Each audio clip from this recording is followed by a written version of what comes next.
Welcome to a ceremony that we call Pass the Torch, but really has a new name. It's called the You're Not Your Job ceremony. And I'm just going to introduce the video we've put together for you as if I would as if we were in person and getting to see each other face to face. And that is why I think it's important to address this whole idea of identity and transition. Right now, all of us are in a transition that we haven't chosen. We're all living and working in different places than we thought we would have been a couple months ago. And transition has a way of really revealing where we find our identity. It has a way of putting its finger on the very things that we found life in and purpose in. And the transition sort of rips that Band-Aid off, the things we've put over to just try to make ourselves feel good about who we are. And not all bad things, but it certainly has a way of revealing our true identity. And so we call this the You're Not Your Job ceremony because if you're coming into this as a brand new RA, guess what? A year from now, you might not be an RA anymore. You might be handing the baton on to someone else. And all through life, there are big transitions where we realize something that we have put our full heart into, which is great. We've served and lived our very best in this particular work or job or ministry. All of a sudden, it's gone. And who are we? What are we if we have found our identity in the work that we do? And so part of what we want to do in this next video is just to remind you, you're not your job. Your job is important, it's significant, but you are so much more than your job. Ecclesiastes 2 talks about the man who, or the woman who works hard and toils and labors only to die and pass on their wealth to someone else, or their business to someone else, or their ministry to someone else. And who knows, it says, and who knows whether he'll be wise or a fool. And I think that's the vanity of finding our sense of who we are in our work. And so just to remind you, while you're accepting a torch or holding the torch if you're a current RA that's going to continue on next year, or passing the torch, you're not your job. You are not, your identity is not, I'm an RA. Your identity is that you are a child of God. You are someone beloved by Him, who He's gifted and given strengths and gifts to serve. And you're so much more than just an RA. And so hear the advice we've put together of some RAs that have been here for some time on their way out as a way of reminding you where to spend your time and focus, ways to set aside that tendency to identify fully as a job. We're all human in this. We struggle with this. I struggle with this. But I think that what I want you to hear is that we really, really care about you. We're really excited about what's to come. And we really hope that this experience doesn't become your identity. Otherwise, it won't go well for you, honestly. And it won't go well for the people that you serve. But together, and with the Lord's help and His grace, we can do this. So enjoy this video of highlights of advice from past RAs. And I cannot wait, our team cannot wait to see you guys in the fall to serve alongside each other to minister to our students. Take care. Have a good day. Being an RA isn't about having a troubleless pod where everybody shows up to every single thing that you plan. It's not having an expectation of who your residents are going to be or what the year is going to look like or even who you're going to be. That's not how you should measure your success. Being an RA is experiencing life with people. It's seeing them in their brokenness and loving them and pursuing them and not giving up on them through that. And also not giving up on yourself and who you think you should be as an RA. It's not comparing yourself to the stairwell next to you or a couple of buildings over. It's living life with these people and experiencing the great sorrows and the great joys and acknowledging the beauty of stewarding relationships with people and the way that God stewards relationship with us. And so it really is just an absolutely beautiful experience and an honor to have through this role. Hey guys, my name is Will Farr, and I've been an RA the last 2 years. One of the biggest things that I learned through my time is how to define success in the RA role. Being an RA is really tricky because there's no really set way to measure how you're doing. And at first that was really hard for me as I'm a big numbers guy, and so not being able to really see how I'm doing every week was hard. And I always felt like there was more that I could be doing and I wasn't doing enough. And as I grew, I realized that I can't control things like how many residents are going to show up, but I can control my attitude and effort. And as long as I'm pushing myself in those areas, giving my best attitude and best effort, I just have to trust that God's going to use that, and that's how I should be defining my success as an RA. So I hope you can take that with you. Also, another piece of advice, biggest piece of advice I can give you as you're looking to be an RA is to be praying. Start praying for your residents and your leadership right now, and continue to pray every day as you're with them in the stairwell. Hey Res Life, my name is Stephanie Barber, and I've gotten the privilege to be an RA for 2 years now, which means that I've gotten to work on 2 really awesome teams. And I just wanted to talk to you about your team dynamic and just get you excited about what it can be for you and what it can be for everyone else on the team if you guys are willing to work at it. One thing, I think the common misconception is that a strong and safe and fun team just kind of falls into place.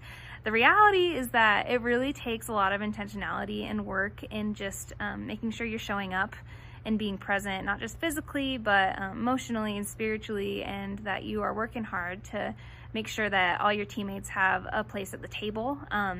It doesn't just happen by default. It takes some work. It takes playing hard together and working hard together and being willing to be authentic and intentional with the time that you have with your teammates. So yeah, another thing that can be tempting with a team is there's this phrase that was always running through my head, and that's that comparison is the thief of joy. And that's so true with your Res Life team. It's meant to be something that highlights everyone's strengths, and what it can be tempting is to use it as a tool for comparison, just looking and measuring your success by what your sister RA is doing or what your brother RA is doing. You can bring something to your team and to your floor that nobody else can, and that's the beauty of a team, is that it creates so much color and diversity, but it can be really tempting to use it as a space where you're comparing yourself to other people. So I would just, my advice would be to just really be proactive about avoiding that kind of thinking when you are in your team times, or when you're working together with your teammates. One side note about your RDs.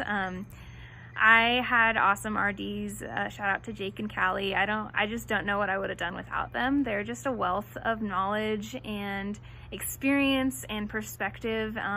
They just really know what they're talking about, and they really care about you. So whether it's something that has to do with Res Life or whether it's something that's going on in your personal life, I would just encourage you to lean on them. Don't be afraid. They really care about you and they want to be there for you. I'm so excited for you to have this experience. It's going to be one of the hardest and the best things that you've ever done. So have a great year. What's up, guys? My name is Addison, and I got to serve as a freshman RA for 2 years. Some advice I have for you in that first month of school is to, one, just be really present. I would encourage you to find a healthy balance of what it looks like to be present in your area as the year goes on. But for that first month, it's really important for you to just be there, whether that's through doing a fun program really early on in the first month or just hanging out. Spontaneous things happen too that way. But it's just important for you to set the tone in being there early on. Second thing is conflict. The transition to moving on campus with roommates is bound to cause problems. The way you are able to listen and empathize to these big or small problems is important. I would also encourage you in handling conflict just to give these freshmen good tips and tricks to talk to each other and actually confront each other about their problems gracefully. It will be a really big step in their own personal growth, which I think is really important in college years. Third thing is to set the tone in your authenticity. I have not seen anything build more trust and respect in the relationships I've had with my residents than my own authenticity. I think it's so important, and probably the best thing about being a freshman RA is that you, as a freshman RA, are a kind of representative of CCU culture, and it's a fun time to kind of capture these guys and girls at a really important time and show them what a truly authentic Christian looks like. And that's not a perfect person or a perfect RA or a perfect Christian by any means. It's someone who is real and honest and open about these things. So yeah, I would just encourage you to be authentic. It will create a culture in your own area of authenticity, and that will spill over into CCU as a whole. What's up, new RAs? It is Bailey here. First of all, congrats on getting the position. That is huge. I hope you've been able to celebrate yourself, and if you haven't, go celebrate because you deserve it. All right, I was asked to give one piece of advice after 2 years of being an RA, and it would probably be something that I learned the hard way my first year as a freshman girl RA, and it is simply to stay true to yourself. Now, hear me out. I know that sounds cliche, but this is what I mean. You were not hired to be someone you're not or to pretend to be somebody you're not. You were hired because you, in your natural state of living your life, exemplify Jesus and exemplify leadership well. You were not asked to pretend to be perfect or to put on a mask when you entered the RA role. If anything, I think that can be discouraging to your residents too, to pretend to be perfect, because then it's giving them the message that in order to be a leader, you have to be perfect. And it's definitely something I tried to do my first year and completely exhausted myself. So do yourself a favor and do your residents a favor and let yourself be the broken person that you are, because leaders aren't supposed to be perfect. We're not asked to be perfect. So I hope that gives you some encouragement. I'm so excited for you all in your first year as an RA, and good luck. RAs who are coming in, so where are you going to find your identity? What are you going to ground that sense of self in this next season? RAs who are continuing on for another year, what do you need to reevaluate? What do you need to leave behind at the end of this year? What needs to be different about next year? Take time to reflect on that and maybe even pass that along to a new RA. And if you happen to be an outgoing RA watching this, where are you going to find your identity now? What have you built that you need to reevaluate and reframe for this new season of life now that you don't have this title? We're so thankful, by the way, for the ways that you served as an RA, and I hope that for all of you, that as we go into this next season, that you realize your identity is not your job, and the Lord wants to be fully the person that fills that and defines that for you. All right, you guys, now that you've had a chance to hear some words of wisdom from RAs who have gone before you, I hope that you are encouraged, and I also hope that you feel a little bit more equipped to go into the RA role as you anticipate this summer what it's going to look like for you next year to serve in leadership in the RA role. As you begin to pray for your residents and begin to plan the things that you're going to be doing next year. We are so excited to have you back on campus soon. We can't wait to see your smiling faces and just experience what the Lord has for us next year. So next steps are to subscribe to our channel. We have a lot more videos that we weren't able to include on this one that we would love for you to see, just with more encouragement and wisdom from other RAs. We look forward to seeing you so soon. We miss you. We miss having you on campus. We hope you are well.